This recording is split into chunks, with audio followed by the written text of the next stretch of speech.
من خوێندکار پریشە ئاکۆ کۆتا قۆناغی بەشی ئەندازیاری پرۆگرام سازیم لە زانکۆی نێودەوڵەتی قەیوان کە فرانچایزی هەیە لەگەڵ زانکۆی UTM مالیزی.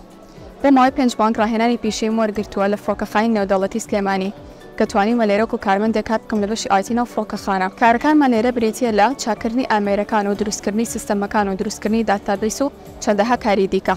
زانکۆی نێودەوڵەتی قەیوان گرنگێکی زۆری بەم پوڵە داوە کە بۆ ماوەیەکی درێژخایەنە خوێندکار دەتوانێت زیاتر سوودمەند بێت لە جیهانی کارکردن. لە ماوەی کارکردنم لە فڕۆکەخانەی نێودەوڵەتی سلێمانی توانیمە ئەوانە پراکتیکیانی کە لە زانکۆ خوێندومە بێم لێرە بە شێوەزێکی ئەکادمی کاری لەسەر بکەم.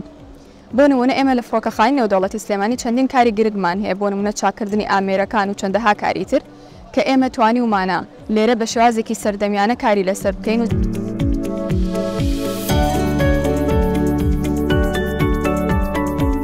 زانکۆی نێودەوڵەتی قەیوان وای لە خوێندکار کردووە کە ڕاستەوخۆ ئەوانە پراکتیکیانەی کە لە زانکۆ دەیخوێنین بتوانین بە شێوازێکی سەردەمیانە بهێنینەوە جێگانی کارکردنەوە کە ئەم خولەش بۆ ماوەی 5 مانگ دەخایەنێت. بەشی ئەندازیاری پرۆگرامسازی پسپۆرەیەکی گرنگە لە بواری کارکردندا. خۆشبەختانە منیش ئەو دەرفەتەم هەبوو کە بتوانم لە زانکۆی نێودەوڵەتی قەیوان بتوانم ئەم بەشە تەواو بکەم.